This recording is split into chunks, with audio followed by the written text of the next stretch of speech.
10강 10강 가운데서 9강 10강 총정리 시간을 갖겠습니다.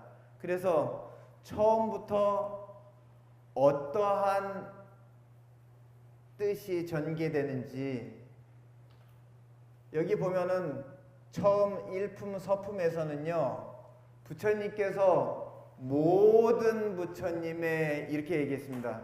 그래서 여기서 부처님께서 라고 하는 저 부처님은 석가모니 부처님입니다. 그래서 석가모니 부처님께서 법화경 일품에 나오시는데, 이 석가모니 부처님께서 모든 부처님의 본뜻은 이렇게 얘기했습니다. 그래서 모든 부처님이라고 하는 것은 과거에 석가모니 부처님 말고도 수많은 부처님이 계셨거든요. 그리고 현재 부처님은, 우리가 현재 부처님 하면은 석가모니 부처님이거든요. 그리고 미래세에 오실 부처님, 미륵 부처님 이외에도 수많은 부처님이 또 많이 오실 거란 말이죠. 그러니까 이런 모든 부처님의 본뜻은, 본 마음과 가르침의 본뜻은 일대사 인연으로 출현하시어, 그래서 여러분들 여기서 일대사 인연이라고 하는 이야기가 나오거든요. 그럼 일대사 인연이 뭐냐? 우리 대소사 이런 말을 하는데, 그러면은 큰 일과 작은 일인데 일대사 하면은 오직 이것이 가장 크다라는 뜻이거든요. 오직 이것이 가장 큰 일인데 그 부처님께서 뜻하신 바 가장 큰 일이 무엇인가라고 하는 것이 그 다음에 나오는데, 불지견을 계시오입하는 데 있다. 이게 핵심입니다. 그래서 법화경의 핵심은 무엇이냐? 불지견. 그래서 부처의 암과 부처의 견해, 그래서 부처의 안목을 갖다가 먼저 10개자입니다. 이 눈이 감겨져 있으니까는, 부처의 눈이 감겨져 있으니까 부처의 눈을 뜨게 해주고, 그 다음에는 그 눈 갖고서 이것을 비추어 보라고 하는 것을 갖다가 가르쳐 주는 거죠. 그래서 눈을 떴으면은 이것들을 봐야 된다라고 하는 것을 갖다가 가르쳐 주는 겁니다. 그 다음에 깨우치게 하는 거죠. 우리가 깨우친다라고 하는 것은요, 과거의 것을 갖다가 깨고, 그러고 새로운 것을 알게 하는 것. 그 다음에는 들어가게 하는 겁니다. 우리가 그 안으로 온전히 들어가는 것. 여러분들 과거에 살던 곳에서 새로운 곳으로 이사를 가면은요, 전입신고한다고 하죠. 그렇듯이 기존의 삶을 갖다가 버리고 새로운 삶으로 온전히 들어가는 것, 그것이 바로 입입니다. 그렇기 때문에 부처의 직견을 갖다가 열어서 또 그 직견으로 실상을 보고, 그 다음에 실상을 또 깨친 다음에 온전히 실상 안으로 들어가는 것. 그래서 실상이라고 하는 말을 갖다가 제가 반복해서 이렇게 얘기하는 거는, 또 실상이라고 하는 그 단어는 아주 또 핵심이 되는 법화경 안에서는 정말 중요한 그런 단어입니다. 그래서 실상이라고 하는 말의 뜻은 뭐냐? 참된 모습입니다. 참된 모습을 갖다가 법화경에서 뭐라고 그랬냐? 모두 다 참된 모습을 가지고 있는데 그 모습은 중생이 아니고 부처의 모습이다. 우리 지금 현재는 중생으로 삶을 살고 있지만은 실상은, 우리들의 실체는 모두 다 부처다 라고 하는 이야기를 하거든요. 그래서 그것을 갖다가 밝히셨다. 이것이 법화경의 핵심입니다. 그 다음에 계속 읽겠습니다. 시작. 법화경 이전의 설법은 법화경 설법을 위한 기초 설법이었다고 말씀하셨다. 그랬습니다. 그러면 법화경을 갖다가요, 부처님께서 처음 성불하고 난 다음에 3, 7일 동안은 부처님께서 선정해 드셨거든요. 선정해 드시고 난 다음에, 그 다음에 선정해 드셨을 때 어떤 생각을 하셨냐? 내가 성불하고 나니까는 정말 이 성불이라고 하는 이 도리를 갖다가 중생한테 이야기해서 중생들이 과연 얼마나 이것을 깨우칠 것이며, 그리고 내가 이것을 말한다고 해서 당장 부처될 사람이 얼마나 있겠나. 이것을 생각하고 나니까는 내가 그냥 다시 열반에 들어야 되겠다 하는 그런 생각을 하셨단 말이죠. 그러니까 하늘에서 천신들이 내려와 가지고 제석천왕과 대범천왕이 부처님께 간절히 청합니다. 과거의 모든 부처님께서 성불하시고 난 이후에 법문을 하지 않고 가신 분이 없습니다. 그러니 부처님의 모든 진리를 갖다가 세상에 전부 다 말씀해 주시고 가십시오 라고 이렇게 청해서 부처님께서 너희들의 뜻이 그렇다 하면은 내가 84,000 법문을 갖다 다 설하겠다 라고 한 다음에 최초로 설법한 것이 대방광불 화엄경입니다. 그 다음에 아함경을 갖다가 설법을 하셨고요. 그 다음에 방등경이라고 하는 경전을 갖다가 설법을 하셨습니다. 그 다음에 또 설법하신 것은 반야경을 갖다가 설법하셨는데, 부처님 일대기 가운데서 가장 많은 분량을 갖다가 설하신 부분이 반야경입니다. 그래서 반야경의 핵심은 지혜를 이야기합니다. 그 다음에 설법하신 것이 바로 법화경과 열반경이거든요. 그래서 석가모니 부처님께서 연세가 70세가 넘어서 열반에 드시기 전에 설법하신 그 경전이 이 법화경하고 열반경입니다. 그렇기 때문에 여기서 뭐라고 이야기했냐?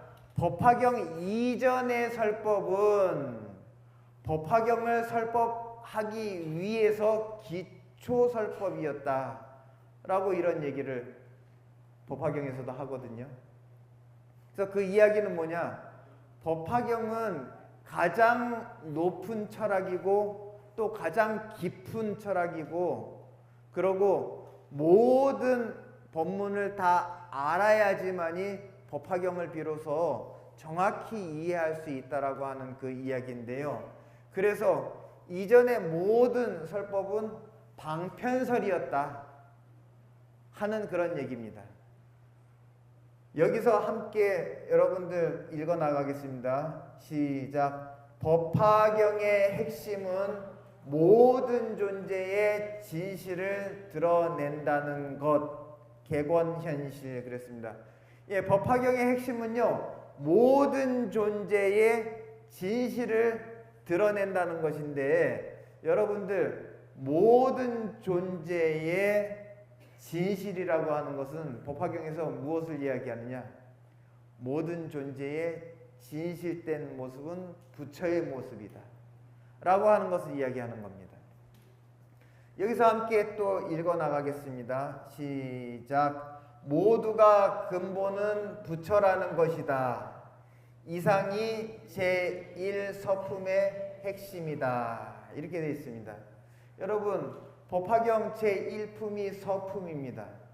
서품의 핵심을 갖다가 이야기했는데, 서품에서 말한 핵심이 법화경 전체의 핵심을 갖다가 처음부터 이야기를 했습니다. 모두가 근본은 부처라는 것, 이것이 법화경 전체의 핵심입니다. 여러분 다시 여기서 또 읽어가겠습니다. 제2 방편품에서는 사리불존자가 제법 실상을 이해하고 불도에 들어갈 수 있음을 깨닫는다. 그랬습니다. 여러분, 제2품 방편품입니다. 방편품에서는 사리불존자가 등장하거든요. 사리불존자는 부처님의 10대 제자 가운데서 지혜 제일 사리불존자, 이렇게 얘기합니다. 그래서 부처님께서 가장 신뢰했고 가장 아꼈던 제자가 이 사리불존자입니다. 그래서 이 사리불존자가 제법 실상을 이해했다 했는데, 제법 실상을 이해했다라고 하는 것, 그 이전에는 사리불존자가 제법 실상을 이해하지 못했다라고 하는 이야기입니다. 법화경에서는 그렇게 얘기합니다.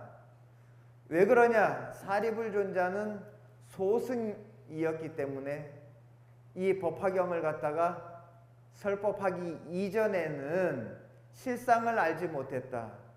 그 실상은 무엇이냐? 모두가 다 부처였다라고 하는 것을 갖다가 사리불존자도 이 법화경을 통해서 알았지, 법화경을 설하기 이전에는 모두가 다 부처였다라고 하는 것을 갖다 알지 못했단 말이죠.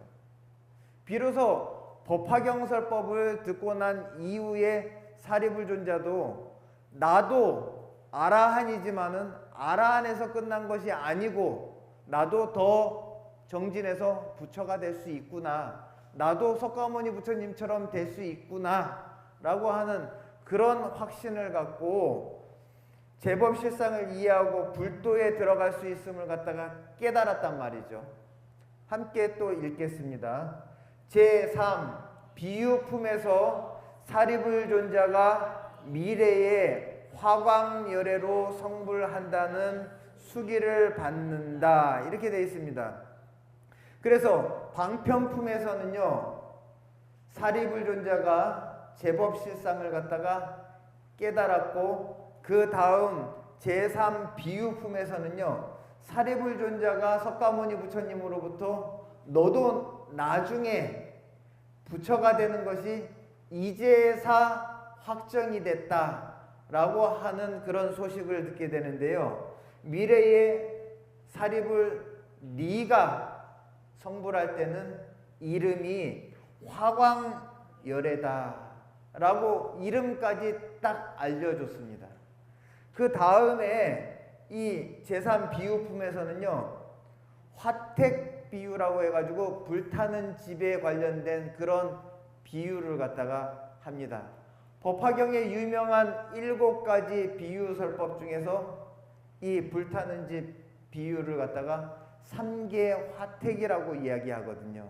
그래서 욕계, 색계, 무색계, 이 중생계는 온갖 탐욕과 성냄과 어리석음의 불길이 치솟아서 모든 생명을 갖다가 생사의 길로 몰고 가는 그런 위험한 곳이다. 그렇기 때문에 그곳으로부터 안락한 곳으로, 영원히 고통이었고 영원히 번뇌가 없는 곳으로 나와야 된다라고 하는 그런 비유인데요. 근데 그 나오는 길은 오직 하나뿐이다 라고 얘기합니다. 그것이 바로 일불승입니다. 일불승이라고 하는 것은 오직 하나, 부처가 되는 길 이외에는 다른 길로는 나가서는 안 된다라고 하는 얘기입니다.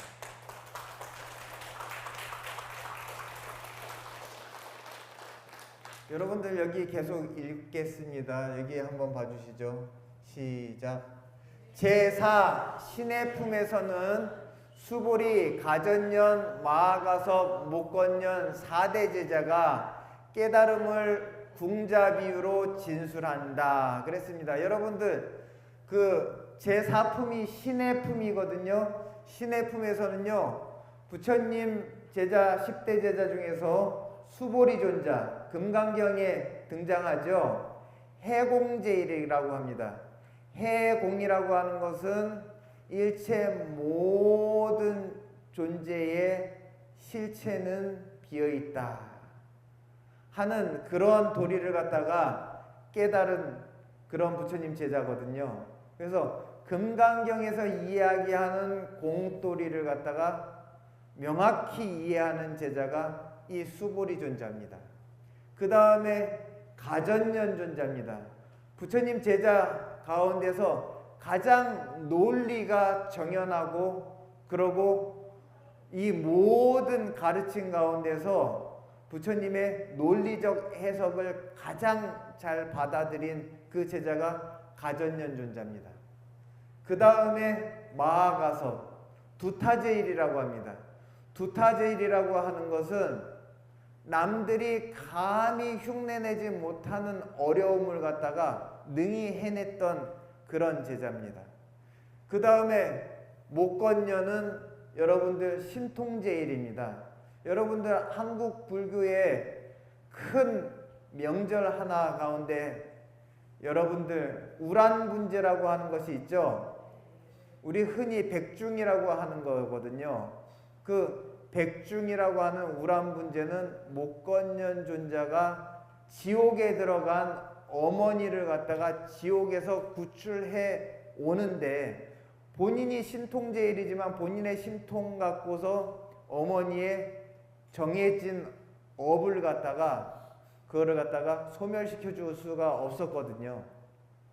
그래서 부처님께 말씀드렸더니 시식이라고 하는 그런 가르침을 주셔가지고 어머니를 갖다가 우란분제라고 하는 날에 시식을 통해 가지고 지옥에서 구출해 옵니다.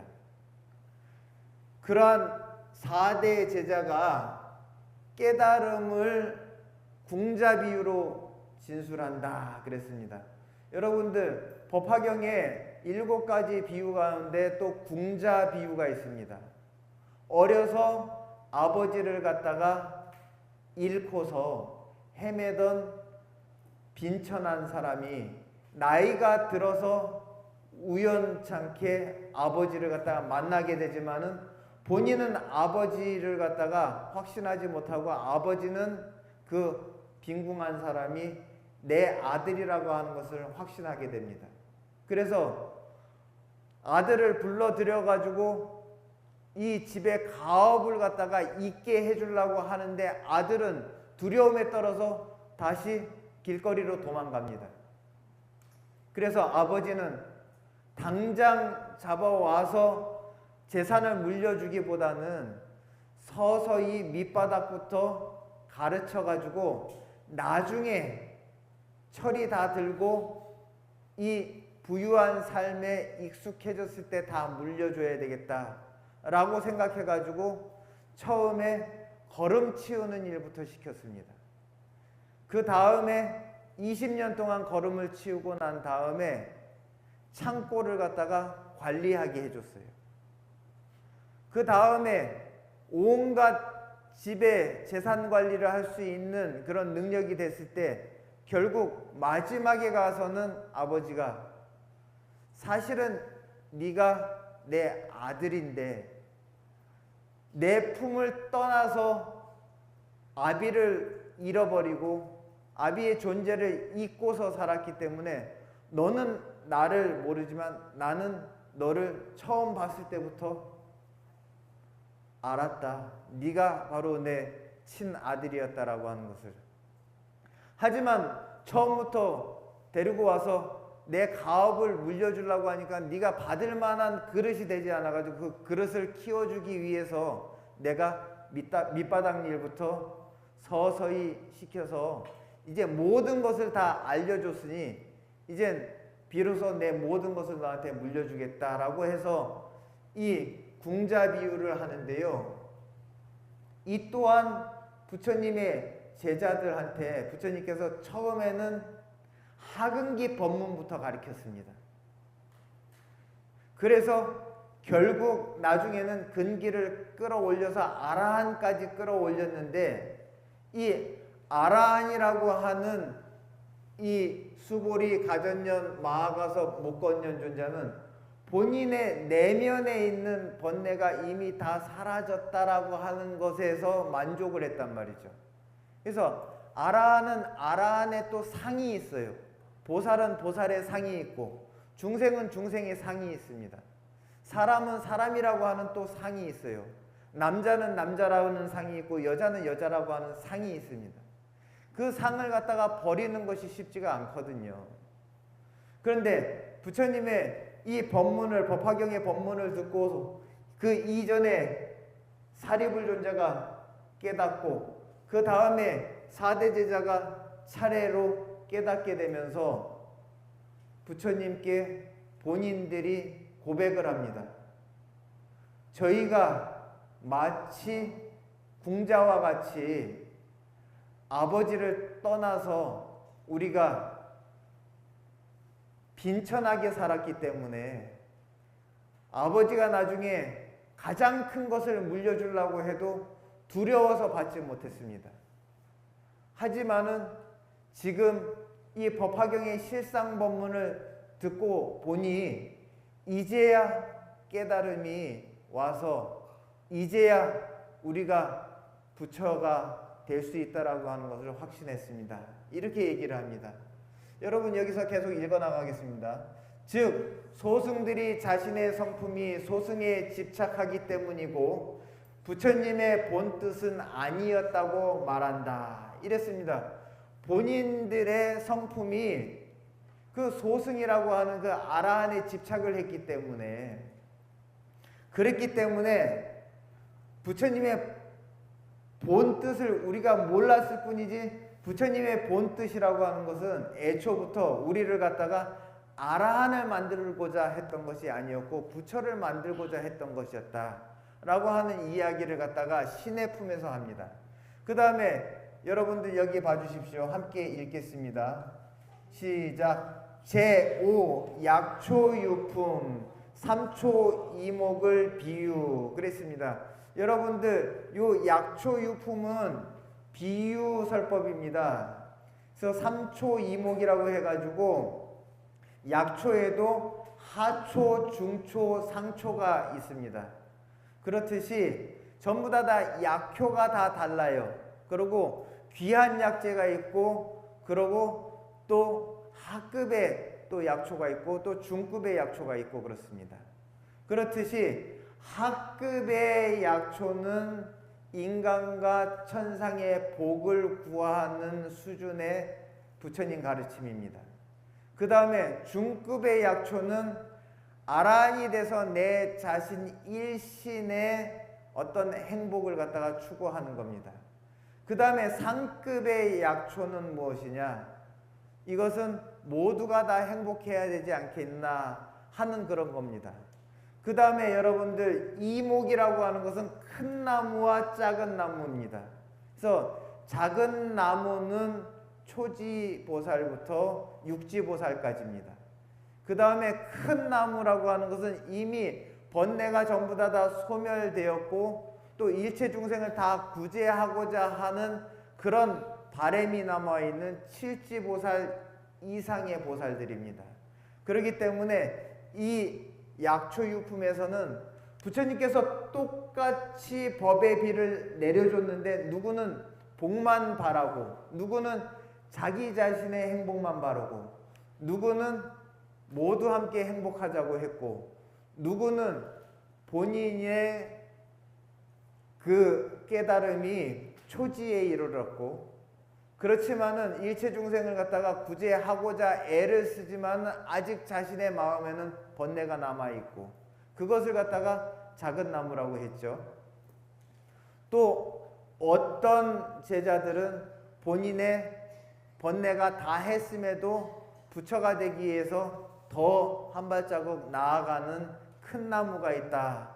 그러니 부처님의 법의 비는 평등하게 주었지만은 각자의 그릇 따라서 받았다라고 하는 그런 비유를 갖다가 약초유품에서 합니다. 그 다음에 읽겠습니다.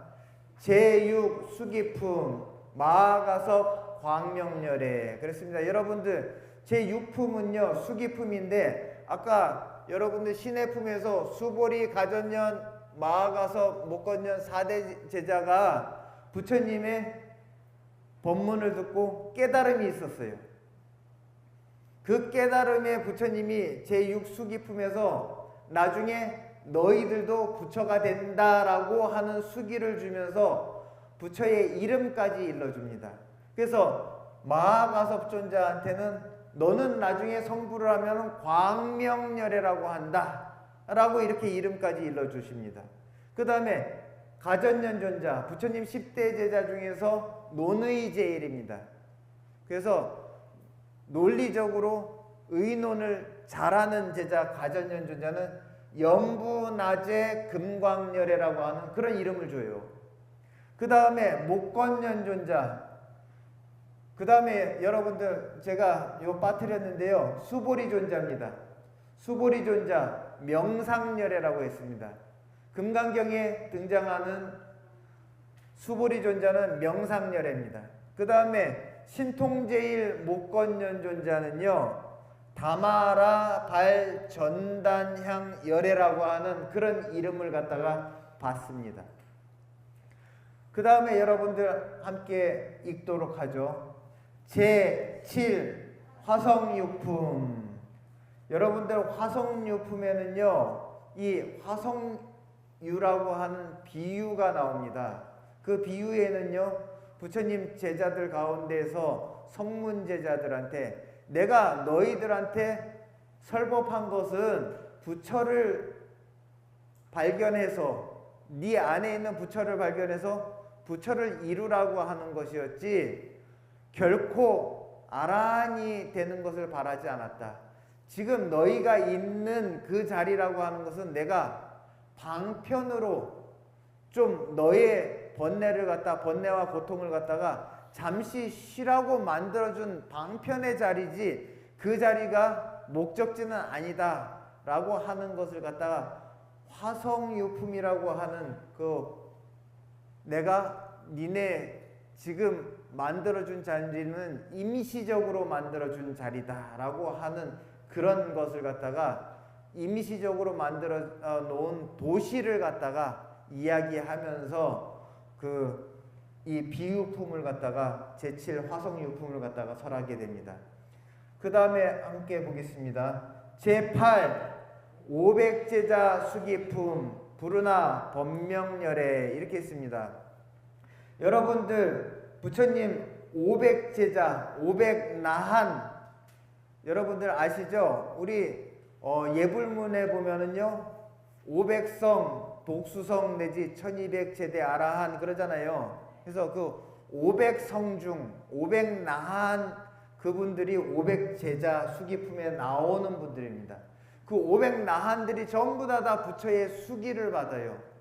그래서 부르나존자 설법제일이에요. 부처님 10대 제자 중에서 법문을 제일로 잘한 부르나존자는 법명열애라고 하는 그런 불명을 받고 수기를 받습니다. 그 다음에 여기 보겠습니다. 교진녀와 500제자는 보명열애라고 수기 그랬습니다. 그래서 교진녀 존자는 누구냐면은요, 부처님 최초 설법 녹야원에서 부처님 설법하셨을 때 사성제 법문을 들었던 5비구 중에 한 분입니다. 그 비구와 함께 500나한들은요 전부 다 똑같은 불명을 받게 됩니다. 너희들 500명은 전부 다 부처가 되면 나중에 동일한 이름을 갖게 되는데 그게 바로 보명열애다 이렇게 얘기합니다. 그 다음에 함께 있습니다. 옷 속에 든 보배 구슬 비유. 그래서 여러분들 이 500제자 수기품에 보면은요 이 친구가 아주 부자가 돼가지고 어렸을 때 함께 친하게 지냈던 친구를 만나게 되는데 그 친구는 너무나 가난해요. 그래서 함께 하룻밤을 지내고 아침에 일어나 보니까는 아직 친구는 일어나지 않았어요. 옷 속에다가 값어치 있는 보배를 갖다가 넣어주고 갔는데 한참 후에 와서 봐도 아직까지 빈궁하게 사는 친구를 보고서 너 왜 아직도 그렇게 사냐라고 했을 때 그 친구는 자기 옷 속에 친구가 이 보배 구슬을 갖다가 넣어준 것을 갖다가 아직까지 모르고 있었단 말이죠. 그 이야기를 해줬을 때 그제서 확인해 보니까는 있더라 이 말이에요. 그러한 어떤 비유를 갖다가 이제 하는데, 거기서 부자 친구는 부처님이고 또 가난하게 살았던 그 친구는 이 500제자들, 부처님의 제자 가운데서 이 나한들을 갖다가 그 비유하는 겁니다. 여러분들 여기 계속 읽어보도록 하겠습니다. 제구 수학 무학인 기품, 이렇게 읽어야 됩니다. 여러분들 수학 무학인 기품, 이렇게 읽어야 됩니다.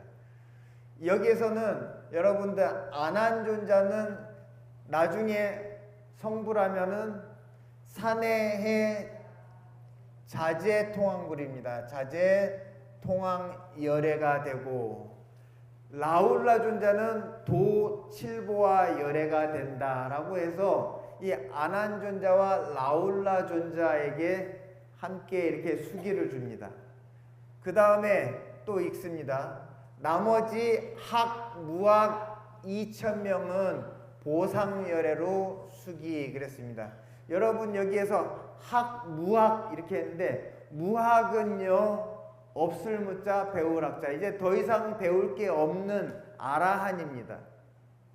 그 다음에 학이라고 하는 것은 아직 번뇌가 있어서 더 배우고 닦아야 되는 그런 사람들을 갖다가 학이라고 합니다. 그래서 여기서는 줄 숫자입니다.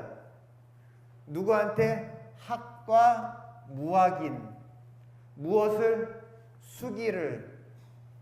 그래서 학과 무학의 사람들에게 수기를 주는 품입니다.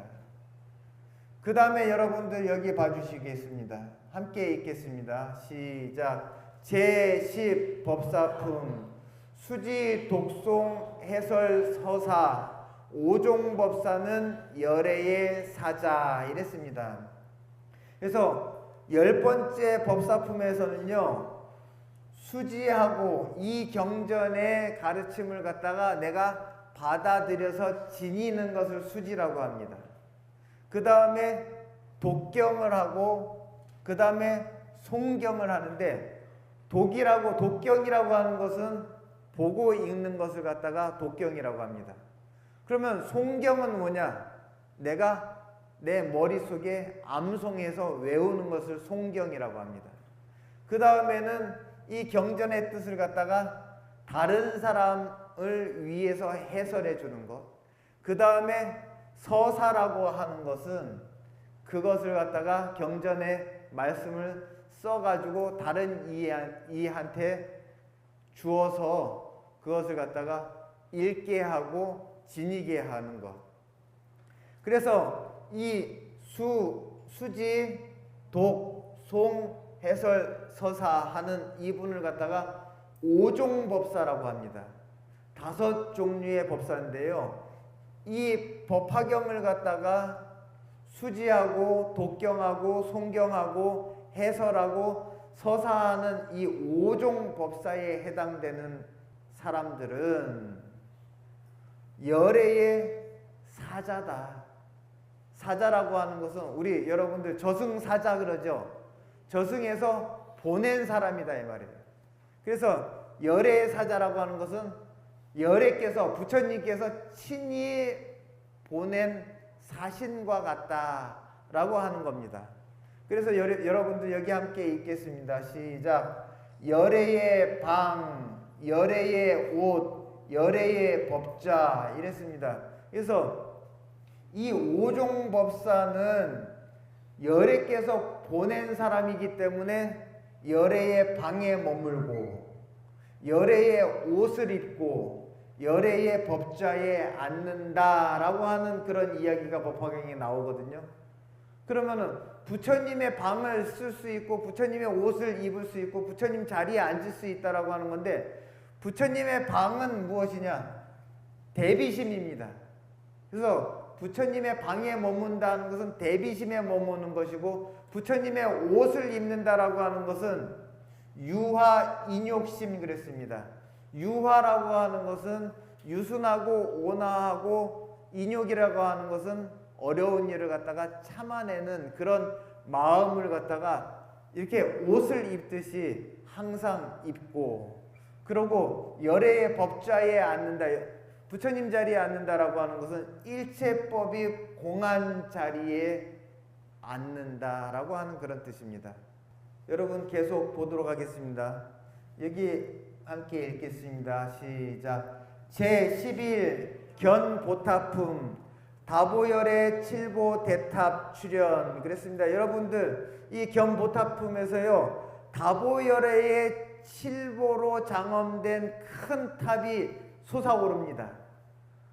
함께 읽겠습니다. 시작. 석가세존 법화설법 증명. 그래서 그 다보탑이 석가모니 부처님께서 법화경을 갖다가 설법하는 진리가 옳다고 증명을 해주시게 됩니다.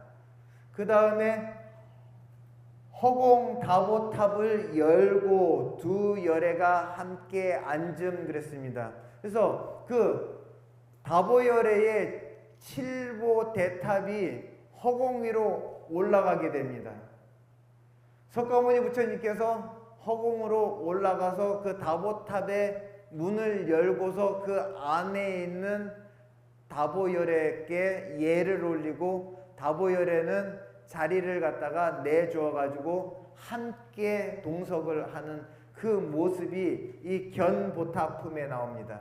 여러분 여기서 다보열애는요 그 법화경에서 이야기하는 진리의 실체인 법신을 상징하고요, 석가열애는 석가모니 부처님은 이 현실 세계에 나타나신 화신을 이야기합니다. 여러분 여기 계속 읽겠습니다. 제12 제바달타품 제바달타의 전생인 아사선인에게 석가세존께서 법화경을 배운 전생사를 말씀했습니다. 여러분 제12품이 제바달타인데요, 제바달타품에서 나오는 이 제바달타는요 석가모니 부처님의 사촌 동생인데 출가해서 부처님 애를 많이 먹였어요. 부처님 속을 많이 썩이고 그러고 이 승가의 화합을 갖다가 깨고 부처님한테 반기를 들었던 사람이었거든요. 그런데 부처님께서 무슨 말씀하시냐, 그 제바달타가 전생에 사실은 나한테 법화경을 갖다가 처음 가르쳐준 스승이었다, 그런 말씀을 합니다. 그래서 석가세존께서 법화경을 배운 전생사를 갖다가 그렇게 말씀을 하시고 제바달타는 미래의 천왕열애로 성불할 것이다, 나한테 법화경을 갖다가 가르쳐준 스승이기 때문에 전생에 그분은 나중에 천왕열애가 될 것이다 라고 하는 그런 성불을 수기를 하게 되는데요, 이 이야기는 뭐냐, 아무리 악한 사람이라고 할지라도 악인이라고 할지라도 법화경과 인연이 되면은 그 사람은 악한 업이 소멸된다라고 하는 그런 뜻이 담겨 있습니다. 그 다음에 사카라 용왕의 8살 된 딸이 법화경 설법을 듣고 부처님께 보배구슬을 바치는 순간 무량겁을 뛰어넘어서 단박에 장부의 몸으로 바꿔서 성불을 한다 하는데, 여기서 보면은요 용왕의 8살 된 딸이, 8살이면 어리잖아요, 그죠? 그리고 딸입니다. 여인의 몸이었단 말이죠. 그런데 부처님께 보배구슬을 바치는 순간에 무량겁을 갖다가 뛰어넘었다라고 하는 것은, 여러분들 이 용왕신이 부처가 되려고 하면 무량겁을 닦아야 되거든요. 우리 사람도 발심을 하고서 삼아승직업을 닦아야 되거든요. 그런데 그 시간을 갖다 단박에 뛰어넘어 가지고 성불을 했다라고 하는 것은 이 법화경에서 도노를 이야기한 겁니다. 그렇기 때문에 이 법화경의 도리는 굉장히 단박에 깨닫는 그 도리가 있다라고 하는 겁니다. 그래서 여러분들 이 심오한 법화경의 도리 여러분들이 하나하나 잘 기억해 주시기 바라겠습니다.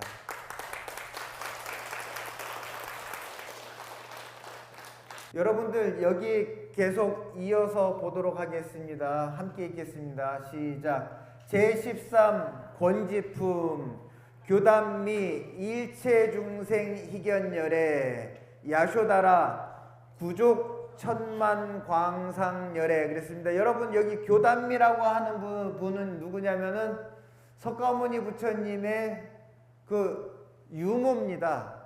원래는 이모였는데 그 어머니께서 마야 부인께서 돌아가시고 난 다음에 그 마야 부인의 동생인 교담미라고 하는 마하파자파티가 다시 석가모니 부처님의 아버지의 부인으로 들어오게 됩니다. 그래서 새 어머니고요. 그 다음에 야쇼다라는 부처님 출가 전에 부인이었습니다. 근데 이 두 분이 전부 다 출가를 해서 비구니가 됐거든요. 그래서 그분들께 수기를 또 내리게 됩니다. 그 다음에 여기 보겠습니다. 야광보살 등 2만 보살과 수기받은 500나한과 학, 무학 8천인과 교담미, 야쇼다라 등이 법화경을 널리 펴서 중생을 제도하겠다고 서원. 그래서 여러분들 이 권지품에는요, 교담미와 야쇼다라, 석가모니 부처님의 어머니, 새 어머니와 그러고 출가 전에 부인이 출가를 해가지고 이 두 분 다 아라한과를 얻었거든요. 그래서 그분들한테 수기를 내리고 그 다음에 여기에 나오는 야광보살과 2만 보살, 2만 명의 보살과 또 많은 대중들이 법화경을 갖다가 널리 펴가지고 중생을 다 제도하겠다고 하는 그러한 서원을 갖다가 그 세우는 그런 내용의 품입니다. 여러분들 오늘 이렇게 공부하시느냐고 애 많이 쓰셨습니다.